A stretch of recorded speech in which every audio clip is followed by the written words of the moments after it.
Welcome. Hello. Welcome to our panel, Effectively Communicating Climate Change in the Era of Extreme Weather and Political Polarization, which RepublicEN.org has organized for Florida Climate Week 2025.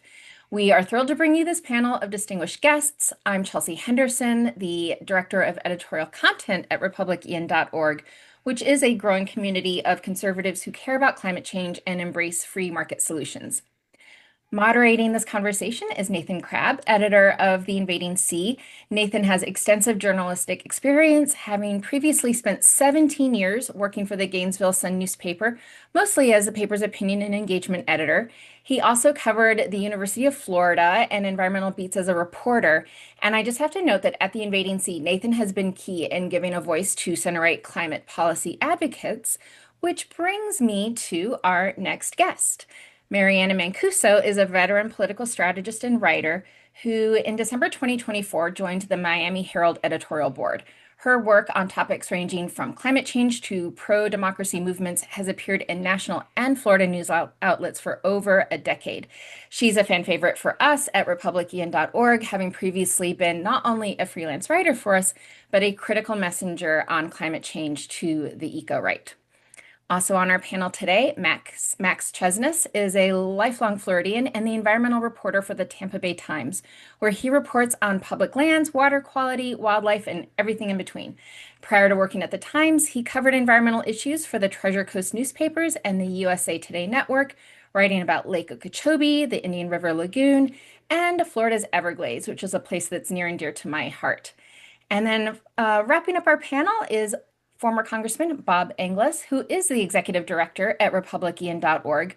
He was elected to Congress in 1992, representing Greensburg-Spartanburg, South Carolina, from 1993 to 1998. Then he was reelected to Congress in 2004 and served until losing reelection in the primary in 2010, in part due to his climate epiphany. In 2011, we're very grateful that Bob went full-time into promoting free enterprise action on climate change, launching the Energy and Enterprise Initiative at George Mason University, which in 2014 rebranded to become RepublicEN.org. So thank you to our panelists and to our moderator, Nathan. I will turn things over to you. Well, thank you so much, Chelsea, for those introductions. Let's just jump right into the discussion. Bob, your organization has, conducts a lot of events with conservatives who care about climate change, including here in Florida. What messages and words have you found resonate most with conservative audiences and kind of help bring them to the table on climate policy? Well, I think it is important to notice that there is a different language, right of center, rather than left of center. Dan Kahan at Yale says his research shows that right of center people are hierarchical individualists. They work through a chain of command, so they're hierarchical, and they're individualists. They believe in individual effort and reward. Meanwhile, left of center people are communitarian egalitarians. They focus on the whole community and particularly keen on fairness. And so they're communitarian egalitarians. If you think about it, the climate conversation has mostly been conducted, therefore, in the language of the left, the communitarian egalitarian language.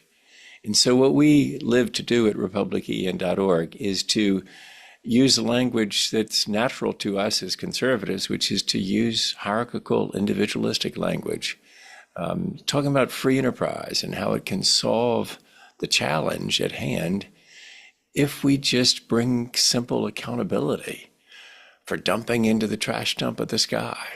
So these are concepts that really resonate with conservatives, conservatives that are economic issue conservatives, and conservatives that are faith-based conservatives, because that whole concept of accountability is key to people of faith. And so we think it makes sense just to use that language and therefore make conservatives comfortable in the conversation.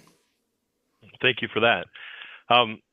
Mariana, you've written a lot about climate change from a conservative perspective. As Chelsea mentioned, in your current job at the Miami Herald as well as previously, we're very fortunate to be able to publish your pieces with the Invading Sea. I mean, why do you think it's important to bring conservative voices to the table to have them be part of these climate debates and discussions. You're You're muted, mute. Mariana. Mariana, you're muted. You.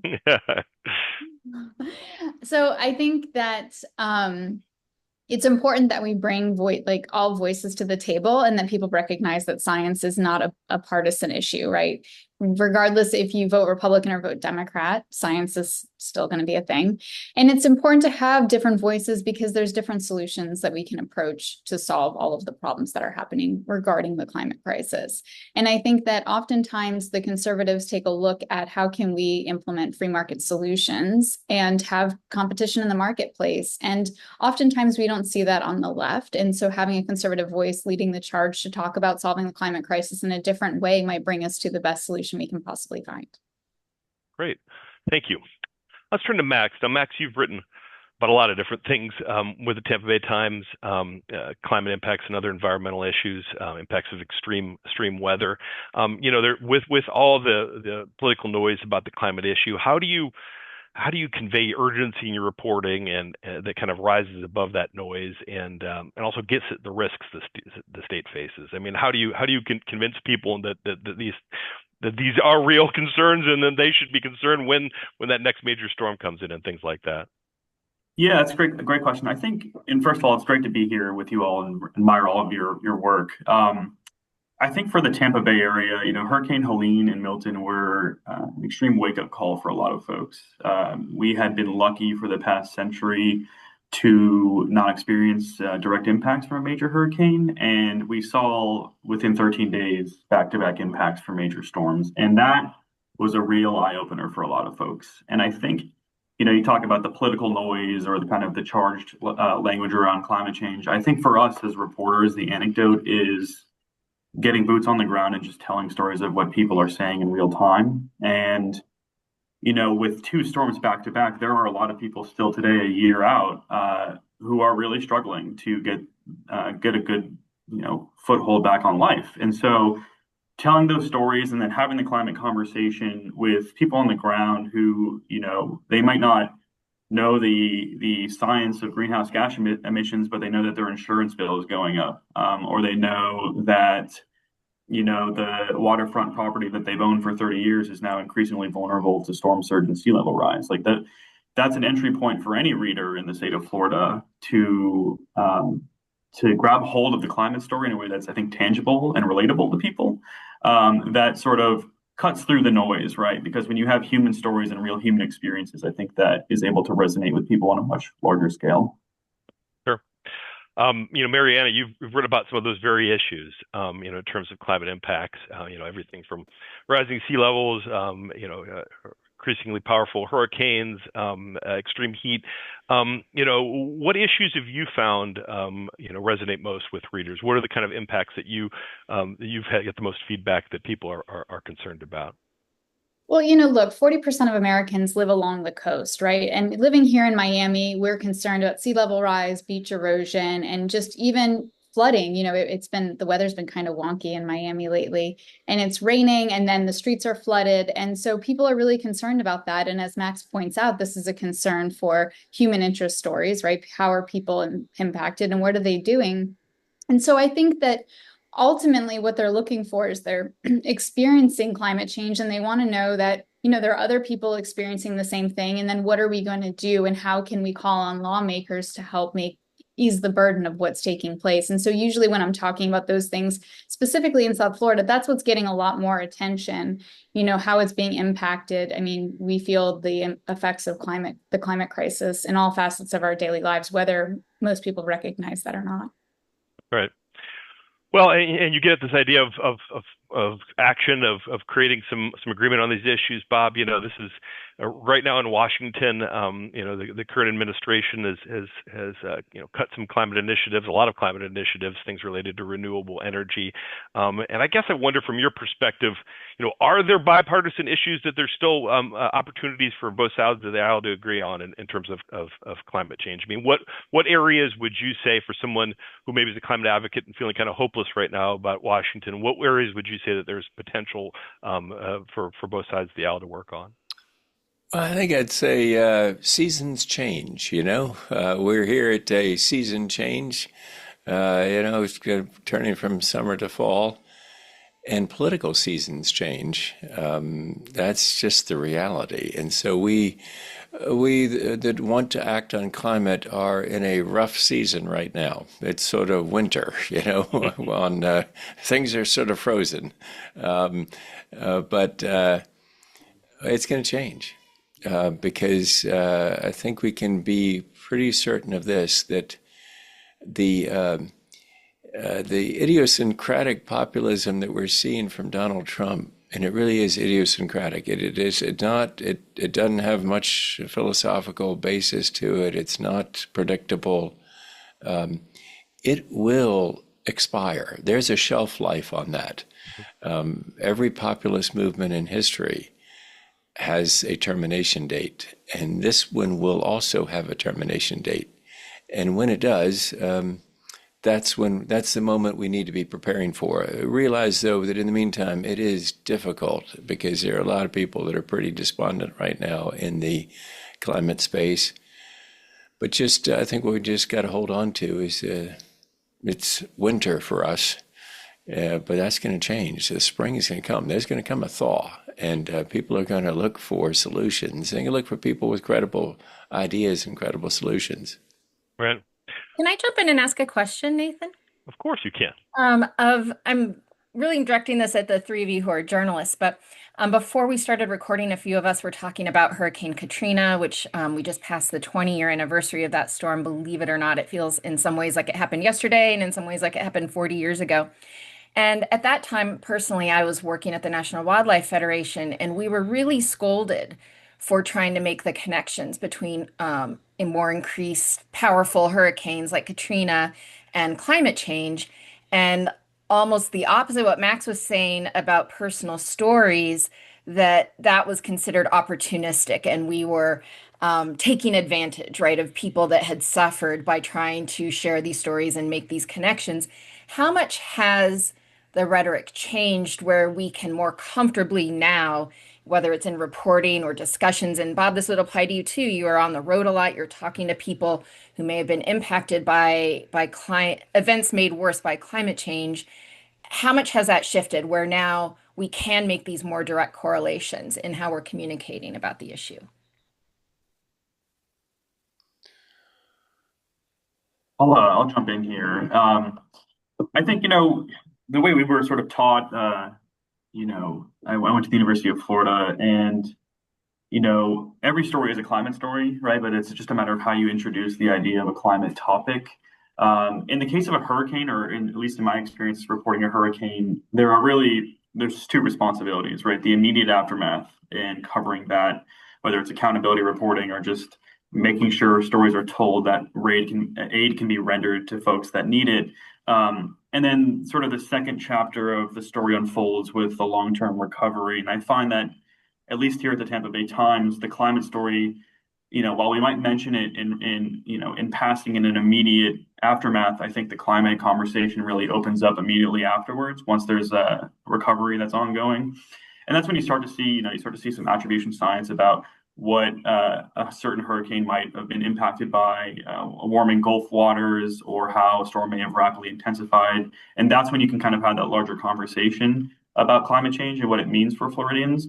But I think just generally, a lot of folks that I speak with that have lived here for 30, 40, 50 years, like, they just have this sort of sense that things are, not only are we urbanizing areas that are already pretty vulnerable to storm surge and sea level rise, and people feel that pressure and that development pressure that will exacerbate climate issues. But I think generally just there's this feeling that they have felt more intense storms, or that maybe heat is more intense than it once was. And so like it's the human experience that people are having collectively that I think as a reporter and a storyteller, you can use that as a vehicle to tell these larger, broader stories about climate change in the state of Florida. Yeah, yeah. I mean, I moved to Florida 20 years ago as started out as an environmental reporter in Gainesville, and I must say that back then it was much more of a he said she said issue in terms of reporting on climate change. Is some people think the climate is changing and others don't, kind of thing, and that's changed quite dramatically. And I would credit Florida news organizations for that. The Tampa Bay Times and the Miami Herald and the Invading Sea are all part of the Florida Climate Reporting Network, which shares climate related reporting under the premise that it's so important that we should share these. People should put aside competitive differences and share this kind of reporting.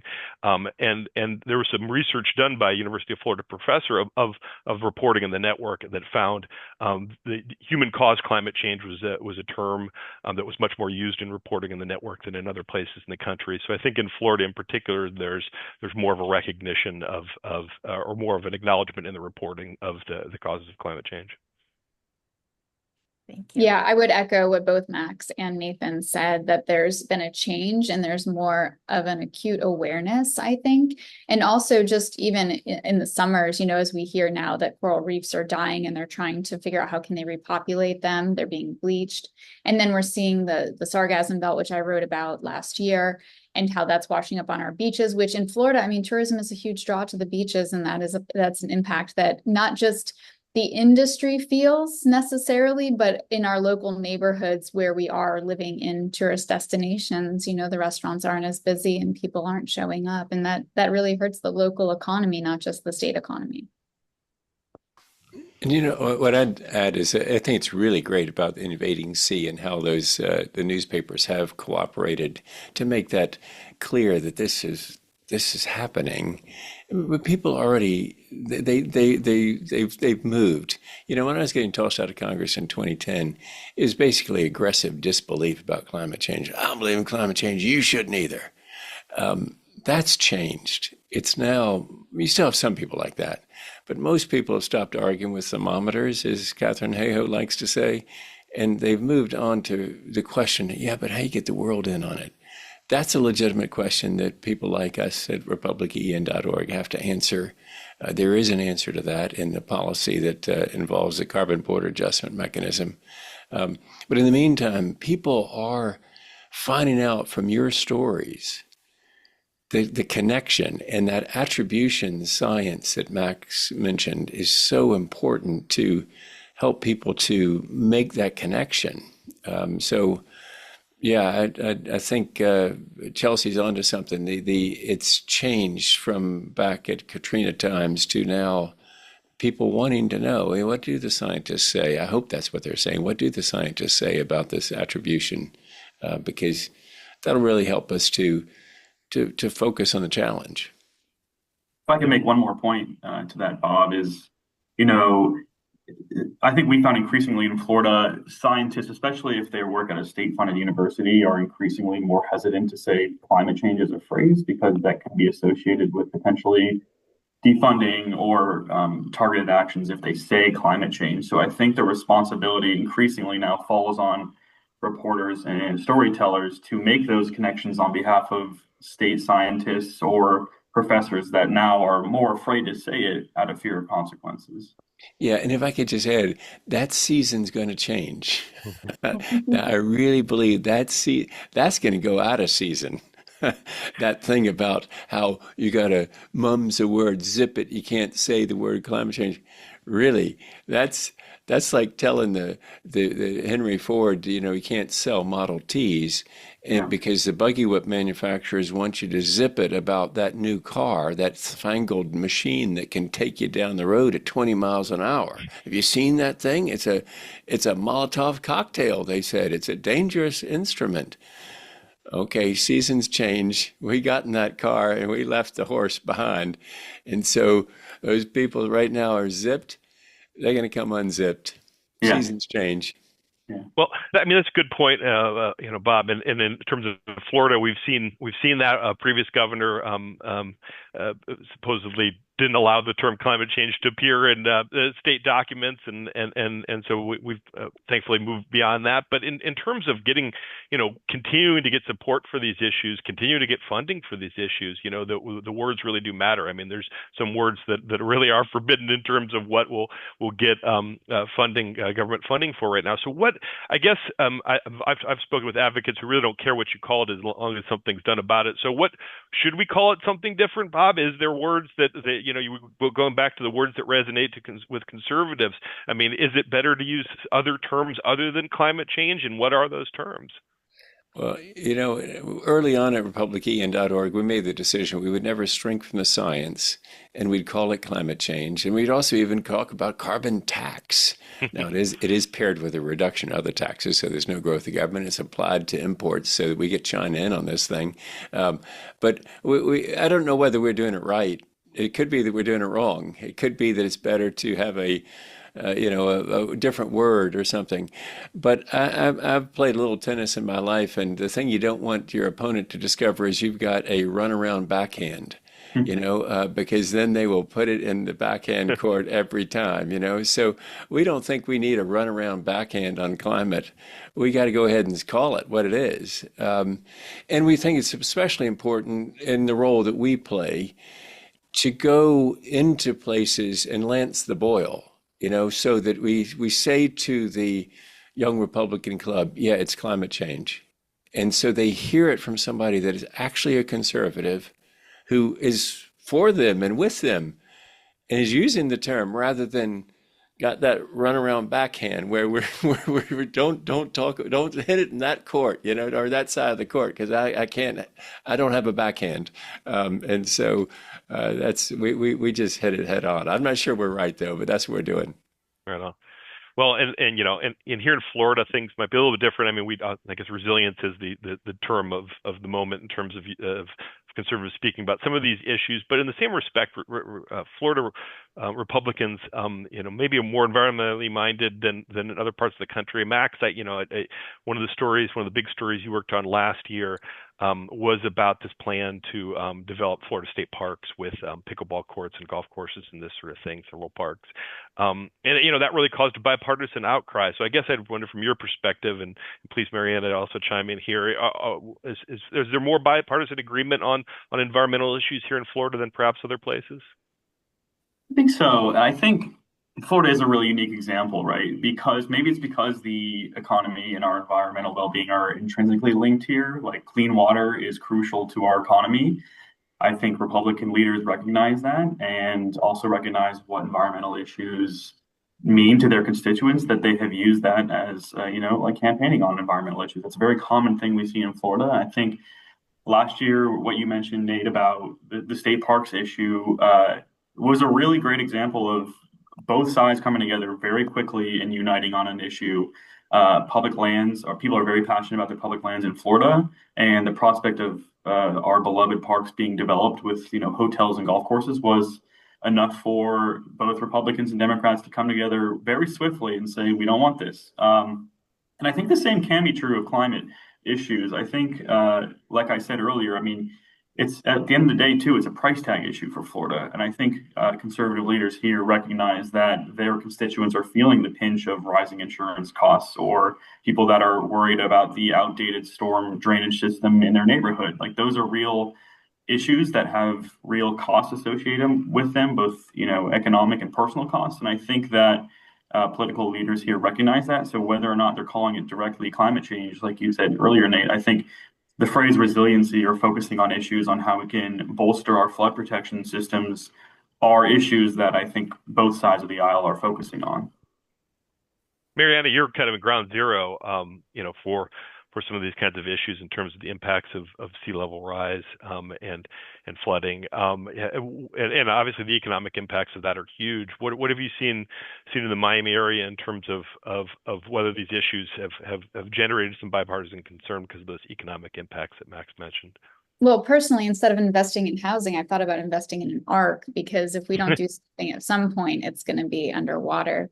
And what I've seen here in Miami is I've seen a desire to figure out how to solve this problem. One of the biggest drivers that's not necessarily I would say, has been climate change related, so to speak. But to Max's point about, all of the to-do over the possible development of our parks, we've seen recently here in Miami-Dade alligator Alcatraz coming under fire, not just for the inhumane conditions, but also as a result of the environmental impacts. And now they're dismantling it, and questions on the environmental impacts will raise concerns, and they should. But I think it's interesting just to see how people are rallying together and rallying around trying to conserve the environment. And from a conservative perspective, that's ultimately what we want, right? We want to conserve things, and we also want the free market to be able to thrive.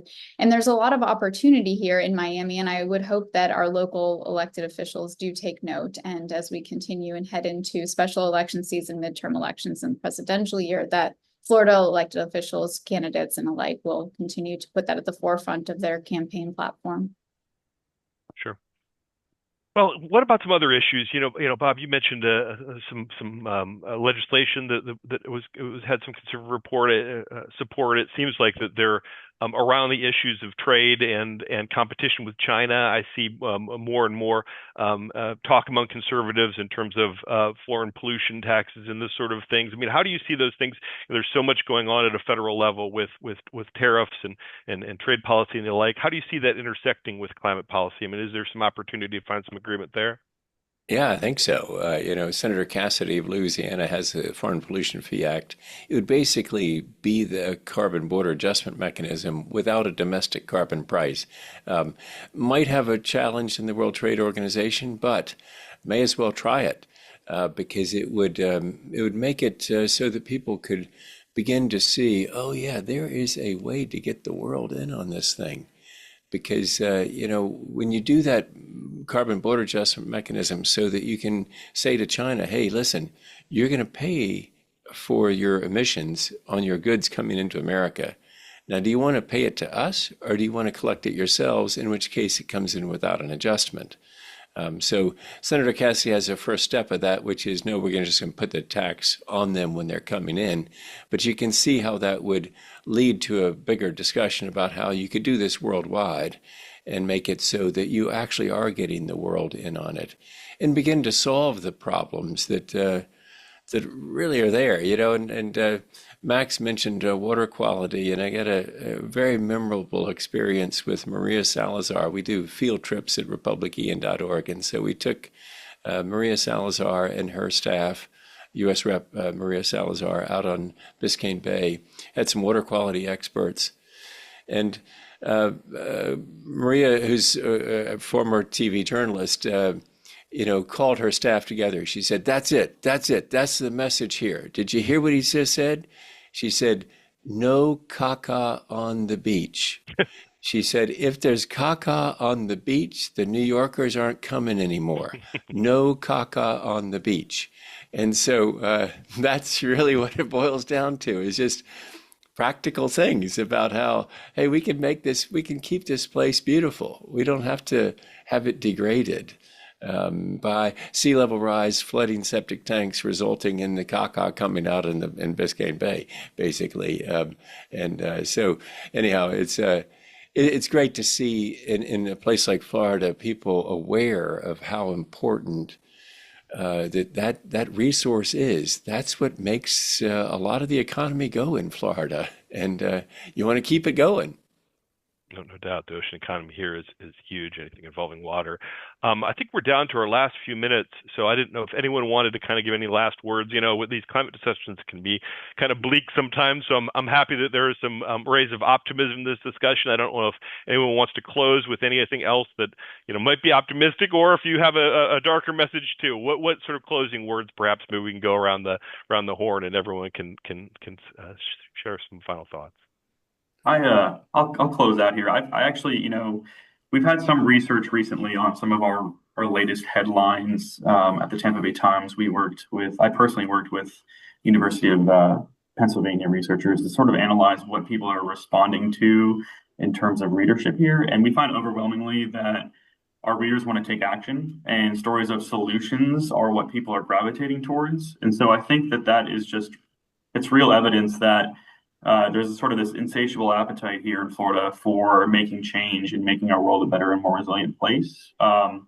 And I don't know, I think that as a reporter, that sort of adjusted my philosophy a little bit. So every time, we as journalists have to report the bleak news sometimes, but now there's sort of a personal mission for me to write more hopeful stories, to give people a sense of agency and how they can take action. Because not only are we seeing there's data showing people are responding to that, but also it leaves people with a sense of hope and that they want to take action and change their little corner of the world. So I think that's how we're going to get out of this mess, is that we each have to sort of just take care of our own little backyard in our community. And if we all do that, we'll make some strides collectively.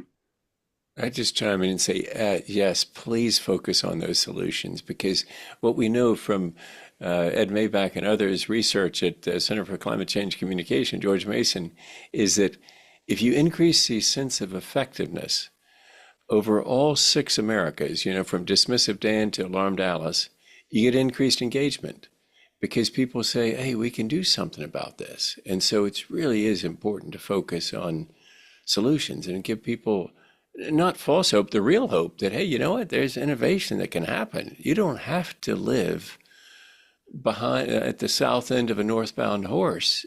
You can get in Henry Ford's car if you want to. There are new things coming that are good. Definitely. Mariana, do you want to give us the final word? I guess so. Well, I would just say that, I've written on this about talking about how we can all help pitch in solving on climate crisis and doing our part. We don't have to do it perfectly, but even if we do it imperfectly, whether it is recycling or opting for, not using plastic bags or, different types of items that we would normally just throw away, like one-time use items. I think that would really allow us. It's better to have a bunch of people doing small steps imperfectly than one person doing it perfectly, right? And then lastly, I would just say that while all of this can feel super overwhelming, and as Nathan, you mentioned, that talking about climate crisis can feel a little bit dark and bleak, the thing that I can share with you is to talk about it with your friends and neighbors and family and communities. And when you take those steps to have those conversations, it opens the door to find out what other people are doing and what other people care about, and you can find solutions collectively and individually. Fantastic. Well, those were some awesome, nice, hopeful notes. Chelsea, was there anything that you wanted to say before we closed?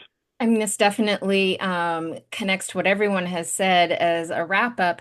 I recommend people who are watching this, who are looking for what their role can be, because not any one of us is going to be the solver of climate change. We all come to the table with different skill sets and different interests and different levels of influence.